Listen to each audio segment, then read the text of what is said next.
I felt that Armagh probably should have closed it out in normal time, and just sloppy play. Probably they're 3 points up. Cavan are down to 14 men, and there's 10 minutes left. Now you have to win that championship match. You do. The GA Hour is sponsored by Paddy Power. For exclusive content from their GA ambassadors and other high-profile contributors, check out news.paddypower.com. Yeah, so this one, I don't know, last night they were talking on the Sunday game like this was some sort of a classic. It was anything but that. I thought both teams struggled badly to break each other down. I thought there was a lot of mistakes, very, very small kind of amount of quality in the game. I think Jared Oak Burns, obviously, and Cian Mackey and these lads showed what good players could actually do. We saw nothing from Jamie Clark, nothing from Rian O'Neill, nothing from the forwards really, nothing from Martin Riley, which was a big disappointment. He was completely taken out of the game. McFeety battled hard. I thought Gerard McKiernan, I don't think he influenced the game like we would have thought. So you'd say defences were massively on top. The slippy ball probably, Johnny, with those kind of defences and a slippy ball, it only needs one paw and it's dropping out. And it probably is hard, to be fair, on the two teams. But I thought I was expecting a lot more. Yeah, well, I didn't think the quality was there, and you'd obviously look at the conditions, and every pitch now at intercounty level is sand based. So as soon as the ball hits the ground, it's gone. It nearly it moves a lot quicker. But you would be, I'd be a little bit disappointed from some of the guys you mentioned. In these. Obviously an Ulster Championship game in Clones, it's a battlefield, but you still expect your stars to shine at some stage, and we probably didn't see that enough. I suppose I'd be a little bit emotionally involved. I'd like Kieran to do well. Obviously knowing him on a personal level, and would like to see him get through to a provincial final. But I felt that Armagh probably should have closed it out in normal time, and just sloppy play. Probably they're 3 points up. Cavan are down to 14 men, and there's 10 minutes left. Now you have to win that championship match. You do, right? You do, yeah. That's the reality of it. Yeah, I couldn't and they didn't try to go win it. They weren't smart. They weren't even cynical. They weren't trying to take they tried to keep possession, but they tried to keep possession with 5 minutes to go or something like that. And then once Cavan get levels, Armagh are in this phase where they're not trying to score, so it's sort of petering click out of it. Click out of it. So 1 point in the whole one. They scored 2 points in the last 33 minutes. Armagh. That's in normal time and extra time. That'd be very worrying, because against Down they had the game won twice, before they actually won it in extra time. But they should have seen the game out. They were 5 points up against Down as well. So I don't know. They'd be very worried, and maybe they just didn't go for it enough. Armagh haven't been to a final since 2008. There was a lot of nerves there. Both teams didn't want to win it in the end. I didn't think. They didn't really go. If you look at Jared Oak Burns, 2 points and goal miss. Yeah. A late run from deep. Yeah. Right. You saw McElroy scored a good point as well for Armagh, running from deep, not being tracked.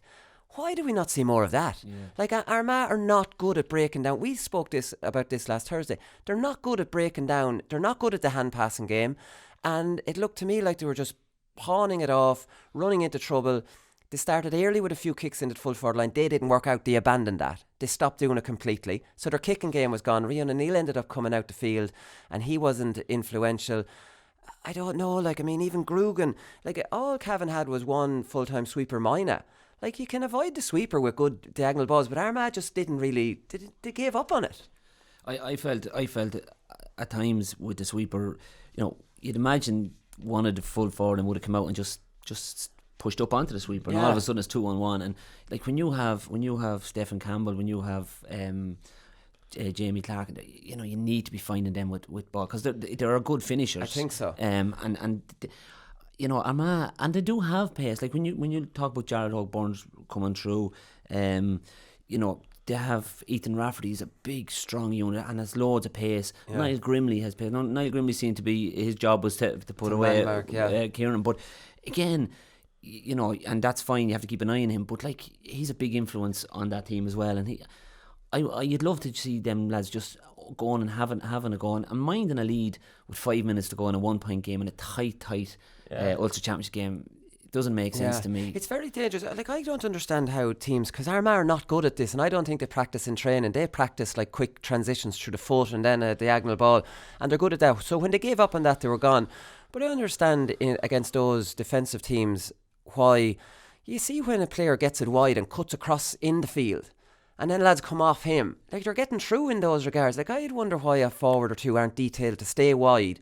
And I just want you, when we're attacking, just to run straight across the field. Straight across. And when you get it, then you're pop it to somebody else and have angled runs. Like, but I find that run straight across the field sets defenders panicking, as in what's happening here. And then if you go striking off him, you know, you could get through. But you often notice as well, and particularly I know I suggested it in the Kildare game, when you're looking at it from a height, there's always a pot, like the sweeper will come out and probably sit at the top of the D or just inside the D. There is always, when you work the ball maybe to the 65, and a good kick pass or sort of like a playmaker, there's a pocket of space in behind the sweep to each side of the sweeper that if you can get someone to just pop it in there in front of into the full forward line, it creates mayhem. Yeah, they tried early with kick passes and they didn't work out. None of them came to hand. They were Grugan, who you'd expect. I think that was from the throw in.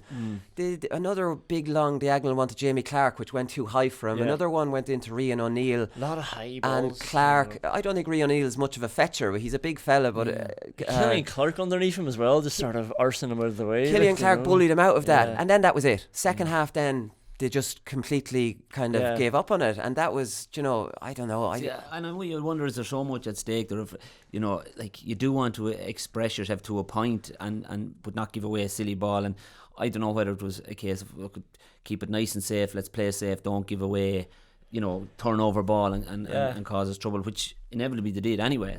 So you'd like Armagh, and in fairness to Cavan, I think Armagh have the potential to go on, and I know they're sort of building over the last couple of years, and it's been tough enough on them, because they had some dire results, especially in the Ulster. But I just think, express yourselves a bit more, have a go. And I would have been a little bit critical of Kildare doing that, going sidewards and someone coming across, be given it to someone else, stand, the next thing is kicked back. When you run at the particularly, and Armagh did a couple, and Cavan as well, this sort of angle runs off the shoulder, and you see they get the score, but just have a go.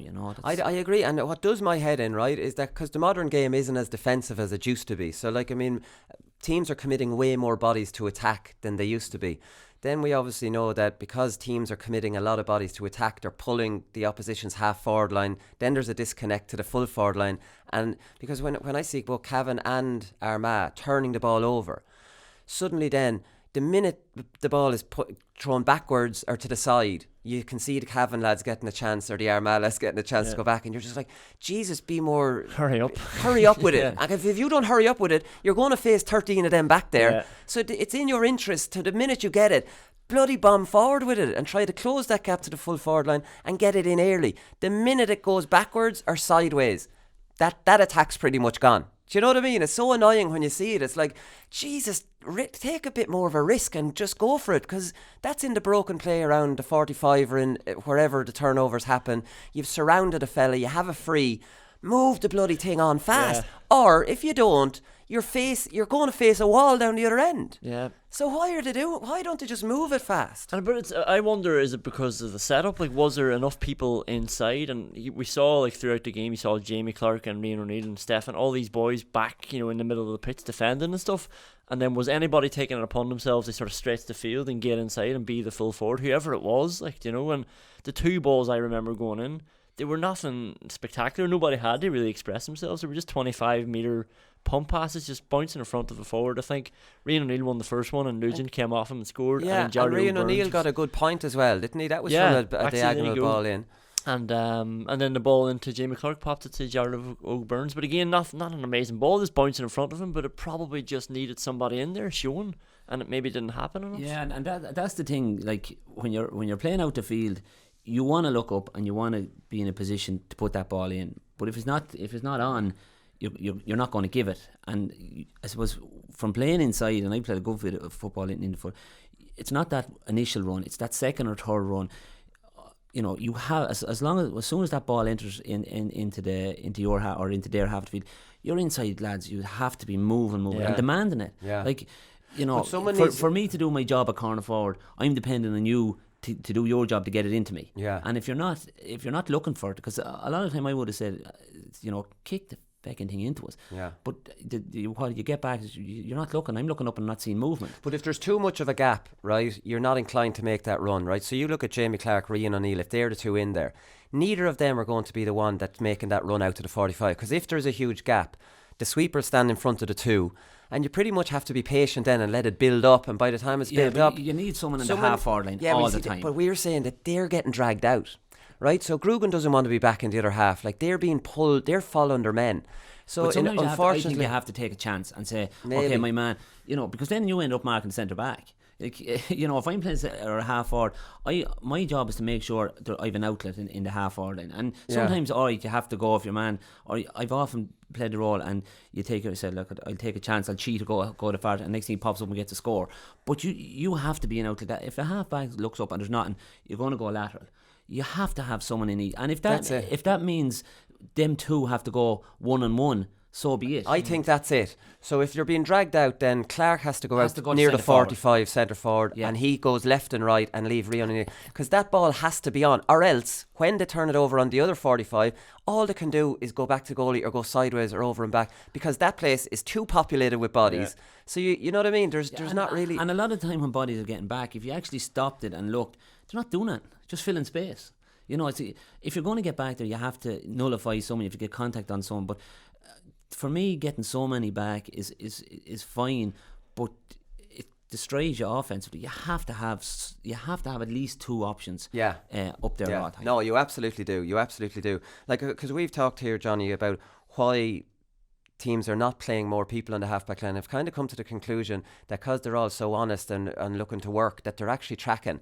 And when because teams are a lot of teams are attacking with 13 and defending with 13. Do you know that kind of way? And I wonder sometimes is it all stats based, because obviously every team now is GPS and you're looking at distance covered and you're looking at high impact run. I think they're the big stats. But it's still, and they're fine, and you have to, and maybe they're afraid to say, well, I only covered 5k, and your man beside me is going to cover 10k. When we look, I'm not working, but you have to work smart. What is your job here? And that's the big thing. Regardless, if I'm playing a half forward, yes, particularly if the two wing forwards, that's a tough role. You're up and down. That you're like back defending. But you have to have someone there, and I'd prefer if that stat was really low, but when the half backed it up, there was someone there to link that play. And you'll find and see, if you're cheating on the 45, you're just standing there and there's one there, your man won't leave you. Like, if you're playing the game right and you're dangerous enough, like, he's not going to abandon you. It's too dangerous. Like, I mean, and they're all conservative. Or at the worst, what will happen is the sweeper will push up on you. So now it's 3 versus 3. And you don't have a sweeper the other end because he'll have to pick up the extra man that's gone in. But isn't that worth it? It's worth it to keep some shape up there, Yeah, because if you did abandon him, the sweeper will be balling you out of it because he doesn't want to mark. He wants to go back and sweep. He doesn't want to come out, So you just always have to be disciplined and say, I'm holding this no matter what. Yeah. Because if they have a sweeper, and if my man goes, our sweeper has to pick him. If you're worried about pairing off 1-on-1, our sweeper has to.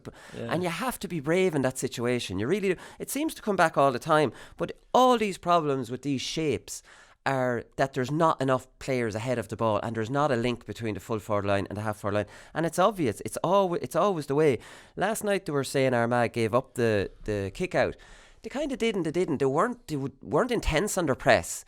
Now, if you're giving up the kick out, you're not going to have 5 forwards up there. Like, so were they giving it up, or were they just very lazy and not very intense at actually trying to turn it over? Because it looked at one stage like they were giving it up, and McHugh said on the commentary they were. But then you're wondering, why have the 5 forwards up there? That defeats the purpose of actually giving it up. If you want to give it up properly, you'll have everybody. Give it up, and you'll have everybody back in a defensive position. Yeah, so I'm not sure what to make of that. Yeah, I'm not sure. The one that McHugh said that they're giving it up, and then the next one they pressed it hard, and then you're like, what are they actually doing here on this kick out? Yeah, I don't believe they did give it up. I don't think so either. No, but sometimes I suppose if someone drops back and you can see is it a quick kick out, or is he giving up the kick out? It depends on and they just to lose their shape for a split second. And I certainly think to go out and say, look, let them have the kick out. I don't ever remember being in a dressing room where you'd blatantly give up the kick out. I don't think it's a good tactic to use. You mean put pressure. It's gone out of fashion anyway. Yeah.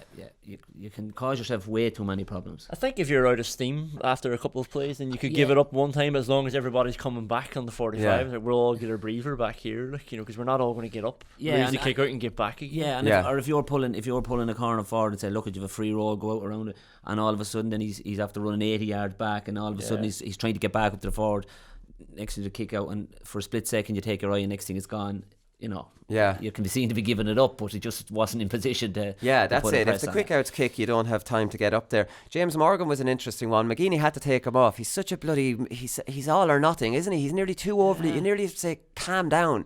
But I'd hate to mark him because you get nothing. He's a hardy, and you give McVitie huge credit. McVitie was delighted when he got but McVitie was still winning ball off him. Now, in fairness, Morgan leaves some on you unless if you win a ball, you'll know you won it. But I love that about him. But McGeeney had to take him off, and then got him. He wasn't happy. He went down to McGeeney, which is a brave thing to do. But I think Morgan is no shrinking violet. You wouldn't say he'd be worried about McGeeney even. It was interesting. It wasn't like he was complaining through the gloves. It was like they were both just chatting. McGeeney was explaining to him, going, he had to. No, McGeeney made the right call there. He had to, and he got him back on as soon as he could. I thought Armagh got their matchups right. I thought that, I wasn't expecting Forker to mark Martin O'Reilly, but he completely took him out of the game completely. I thought James Morgan was the right man for McVitie, and I was surprised Grimley marked Grode McKiernan. But like they're the big players for Cavan. You know, Galligan didn't have the same impact. Cavan, you could look around their team. Conor Mina played very well and scored a Brian Dewar-esque outside of right, and then kept going for it. He kicked two terrible wides almost, but he battled hard. But I don't think Cavan played well at all. You couldn't point to too many of their players. Murray on the wing played all right. Madden wasn't good. Galligan wasn't good. Ushin Kernan was running around, not really affecting the game at all, just floating around. McVitie was very good. Martin O'Reilly, poor. McKernan was only all right. Conor Brady midfield, poor. You know what I mean? Like, I mean, they had a lot of players, Cavan, who underperformed. Yeah, and I suppose that going into a replay, that'll be something that they'll look at and maybe feel that, you know what, our scope for improvement will be greater than Armagh's, because, you know, in these games you do need.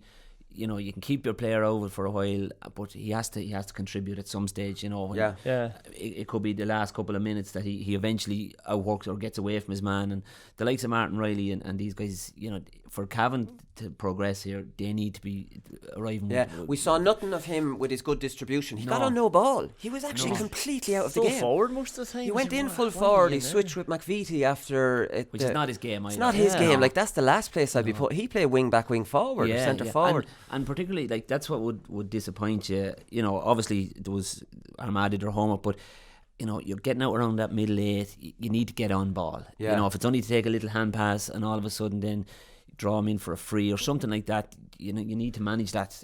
I was a little bit disappointed not to see more of Riley, but listen, he's a big player for them. You know, we've a lot to see from him yet. There didn't seem to be any coherent strategy for Cavan in attack. Like, everything, like their kickouts, their defence, was all very organised. Both teams, it was just a messy game for both teams, wasn't it? Yeah, and like what was very disappointing, I thought, was when you looked at some of the replays from behind the goals, you could see the Armagh defence getting dragged towards the ball every time. It was sort of very naive from them. There's 3, 4, 5 players all going towards the ball, under 10s, running around gaps, running around after them. And Cavan just didn't exploit it enough. Like, I think if they had looked at that themselves, they might know the next day. But what you're saying about having boys coming off the wing and coming in different angles, like, those openings were there if they wanted to go at them. But I think because Armagh were in such panicking and they were chasing the ball like sheep towards the end, that the minute Mackie used his head and just stayed out of it, sort of dropped into a pocket like an out half and looking just around. Armagh were following the ball. So Mackie. Mackie just is a smart player. We'll talk about him in performance of the weekend. But Jesus, lads, the minute you see a bit of quality in the game, like, they stood, Jared Ogue and Mackie stood head and shoulders above every other player. Yeah, just because they used their head. Because they played well on the day. Not many players played well. No. But I think there was a nervousness in both teams. There was. You know, the prize is big for both teams, and like just on the commentary, it said yesterday that every other team have been in an Ulster final since Cavan of last. Every other Ulster team, which is a strange. I said, "Geez, that couldn't be right." I think it's 2001. So like, it's a big prize, and you know, Mickey Graham is coming in. I think it's his first year with them. So you know, he's definitely making progress with them. We've seen Armagh splutter today. This year was their first time to win an Ulster championship under Kieran. Yeah. So there is a big prize, and you could get that tentativeness, that nervousness in both teams, and especially in towards the end of the game when we would have loved them to go on and try win the game.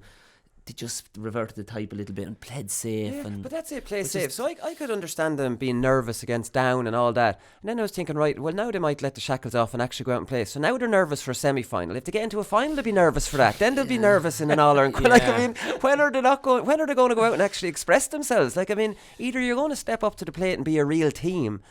And it didn't yesterday, and it disappointed me because I'm sitting around waiting for this Armagh team to burst into life. And yesterday knocked me back a bit with them now, I have to say. Yeah. I mean, in fairness, you're not hiding it either. Right, we'll leave it there. We've enough said on it before I start pulling my hair out.